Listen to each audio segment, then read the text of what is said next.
Shalom, Nawathan, Kal Halayim, Wahawad La, Allahayanawa, Abanawa Yahweh, Bahasham, Hamashiach, Wamalak Yahushai. Double honor to the apostles and elders of Great Millstone, GMS, who rule well, who teach well, leading the flock by example, and are our true teachers for the nation of Israel on earth today. Enough respect, blessings, salutations goes out to the Akim, pushing this 100% gospel, this good news, the world over, in sincerity, pushing it in honesty and in truth.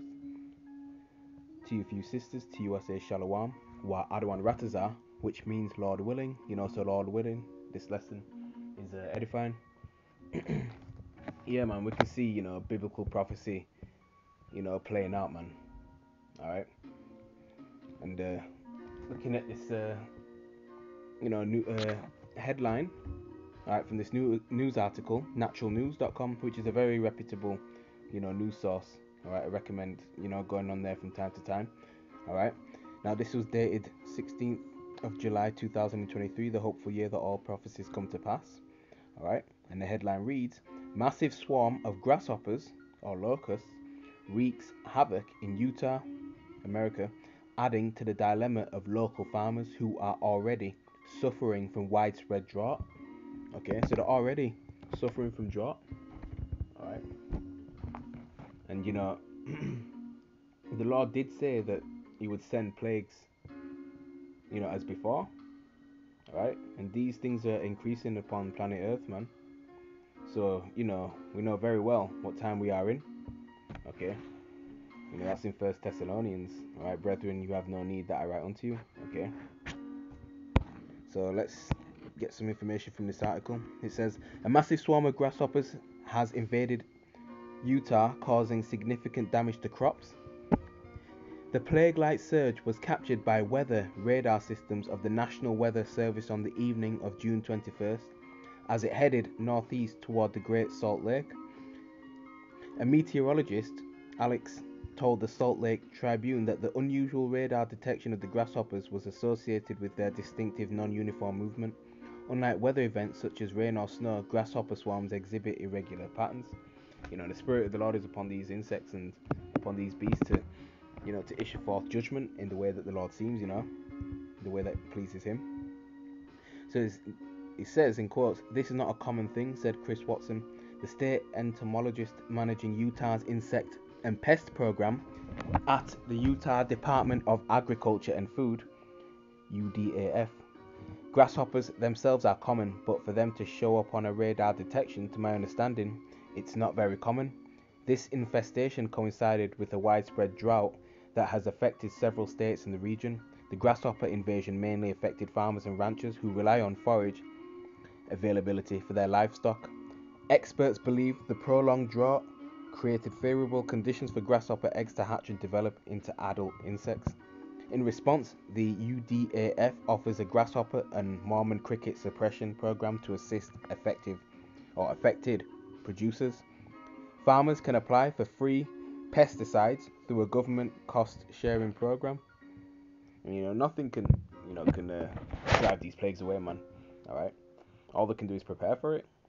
All right. And that's the most you can do. But if the Lord already pronounced judgment, which He has, upon Babylon the Great, aka America, then plagues are gonna ravage that place. Okay. Where did I get to?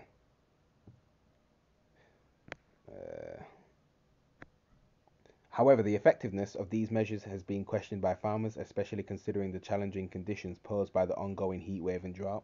Although grasshoppers are native to the western United States, their populations have traditionally been controlled by weather conditions, natural predators, and diseases over millions of years, which that's lies. Okay. In terms of millions of years, the Earth ain't millions of years old, man. All right. That's Esau with his pseudoscience, man. However, the warmer and drier winters experienced since the spring of 2020 has led to a surge in grasshopper populations. The few rains that promoted the growth of grass, a primary food source for young grasshoppers, further contributed to the population explosion. Alright. Farmers devastated as grasshoppers devoured their crops. There you go, man. Farmers in the region have been left devastated as the grasshoppers devoured their crops, leaving behind barren fields. Okay, so expect famine now. You know, you got your man-made famines, all right. You got the natural famines, all right. You know, so that's all chaos. Chaos coming to Babylon the Great, man. You know, lack of food and things like that, especially in the summertime. It's going to be worse, all right. So it says Michael Doward, rancher in whatever that word is, shared his dismay. Every bit of alfalfa that's in my fields is gone. It was bare dirt within a matter of hours, he said. Reports of insect-related troubles have been emerging from the area over the past weeks. Swarms of grasshoppers are notorious for their ability to quickly destroy crops, consuming vast quantities of wheat, spinach, corn, and other plants in a short period. While grasshoppers are known to bite, their bites typically cause mild discomfort and are more of an irritation than a serious concern. Okay. Roy Slarson, a farmer from Box Elder County, Utah, expressed concerns about the impact of pests on an already struggling agricultural industry. Between the hoppers and the drought, it's bad, he said, noting that the pesticide sprayed provided by the US Department of Agriculture might not save crops. At this point in the season, farmers still have to cover the application costs. These excessive grasshopper populations have wreaked havoc not only in Utah but also in various parts of the United States. That's right, man. It's going to happen all over the United States. So it says, in addition to consuming forage crucial for livestock and wild animals like antelope, grasshoppers strip the leaves of fruit trees and gradually devour crops by infiltrating the dry areas surrounding farmlands. These insects can travel long distances and form swarms, perpetuating their destructive cycle in different locations. Alright. So that's where we are. Okay. Again, man, this is a lot of prophecy, man, and it's Yappa. Alright. This is Yappa, which means beautiful in Hebrew. Okay. All these prophecies that are taking place. Alright. 2nd Esdras chapter 9 verse 1. He answered me then and said, measure thou the time diligently in itself, and when thou seest part the signs pass, which I have told thee before, then shalt thou understand that it is the very same time wherein the highest will begin to visit the world which he made. And that's right, and how we're measuring the times. Alright. We're filtering, you know, current news and current events in articles, okay, through the scriptures. Alright. Alright, and measuring it up again with the scriptures. Alright. That's how we know how close we are, right, to the return of, you know, the second return of Yahushua HaMashiach. Alright. Verse 3, therefore when there shall be seen earthquakes and uproars of the people in the world, then shalt thou well understand that the Most High spake of those things from the days that were before thee, even from the beginning. Okay. So this was all set up from the beginning to take place and be manifested. Alright, things happen in the spirit first, and then they manifest in the physical. Alright. And you know, we ain't worried about the disbelievers, alright, because they will die in their unfaithfulness. Alright. Let's get same book, chapter 15. Alright. 2nd Esdras chapter 15, verse 5. Behold, saith the Lord, I will bring plagues upon the world, the sword, famine, death, and destruction. And we've seen all those happen on earth and happening. Alright. And that's plain, man. Alright. Verse 6, for wickedness hath exceedingly polluted the whole earth, and their hurtful works are fulfilled. Alright. And that's why, you know, these these things are happening. That's why Yahweh Shemashai is punishing Babylon the Great, and, you know, punishing the inhabitants of the earth, because they walk in great pride and in wickedness. Alright? They're not considering their ways, man. And that's, you know, including the majority of our people, your so-called Negroes, Latinos, and Native Americans, and the Israelite foreigners, speckled birds, because you're the children of Israel, man. Okay? The majority of our people are, you know, caught up in the affairs of this life, caught up in wickedness, and not seeking their power, Yahweh Bashem Yahshai. Alright?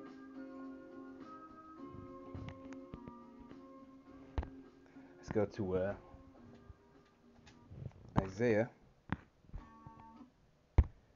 chapter 3 from the top, which reads, for behold, the Lord Yahweh of hosts, meaning of armies, alright, doth take away from Jerusalem and from Judah, right, northern kingdom and southern kingdom, right, the stay and the staff, the whole stay of bread and the whole stay of water. Okay, and what does the staff do? Alright, if you have like a walking stick or walking staff, it helps support, helps support you when you walk, doesn't it? Okay,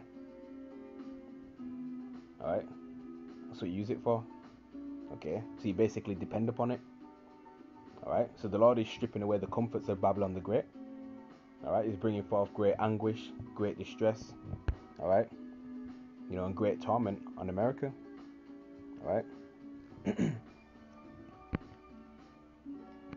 Verse 2, the mighty man and the man of war, the judge and the prophet and the prudent and the ancient, the captain of 50 and the honourable man and the counselor and the cunning artificer and the eloquent orator. Alright. And since we are yet this day in our captivity, man, we have to go to Esau, Edom for the want of all things. Alright. If you want to eat, you have to go to his grocery stores. If you want water, you have to go to his grocery stores. If you want clothes, you have to go to his clothing stores. Okay. A job, you have to go to him. Alright. Abroad, you have to get permission from him, which is the passport. Alright. So that's who we're leaning on due to the curses in Deuteronomy chapter 28. But we're coming to the time where the Lord is reversing those curses. Alright. And he's going to put them on our enemies, and then we're going to have to rely totally upon Yahweh Shem Shai in faith, to sustain us. Okay. Let's go back to 2nd Esdras chapter 15.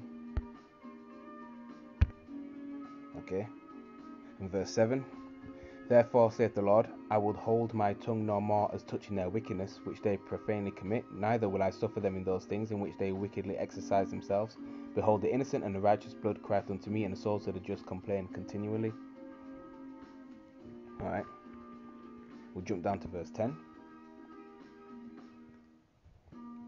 Behold, my people is led as a flock to the slaughter. I will not suffer them now to dwell in the land of Egypt. Right? Again, America is spiritually Egypt and Sodom. Alright? And Nineveh all over again. Spiritually Rome all over again. Alright? Okay? It incorporates, those wicked ways of those ancient kingdoms. Okay?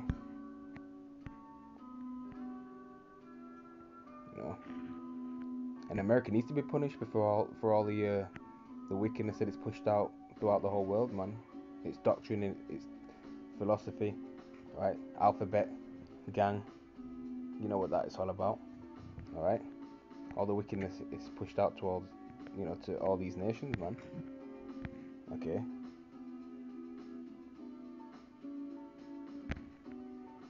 So yeah, we are this day in our captivity, man. Okay. Verse 11. But I will bring them with a mighty hand and a stretched out arm, and smite Egypt with plagues as before, and I will destroy all the land thereof. Okay. And the plagues that the Lord used to strike ancient Egypt with, one of them was locusts. Alright, basically grasshoppers. They ate up all the crops, causing a major problem to the economy at that time. And of course famines came from that too.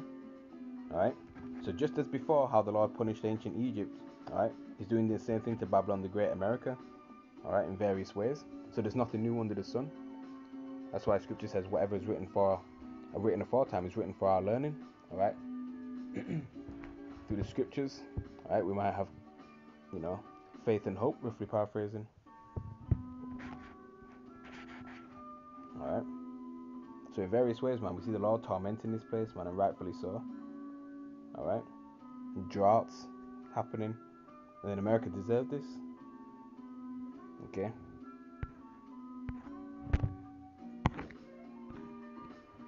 Let's get Matthew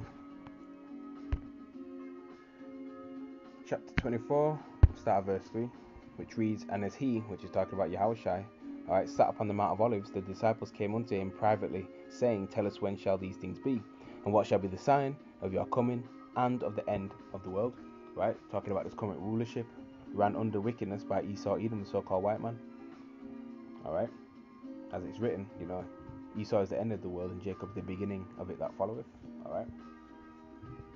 Verse 4. And Yahushua answered and said unto them, Take heed that no man deceive you, for many shall come in my name, saying, I am anointed, and shall deceive many. And you shall hear of wars and rumors of wars. And we've seen that now constantly. Okay. China, Taiwan, North Korea.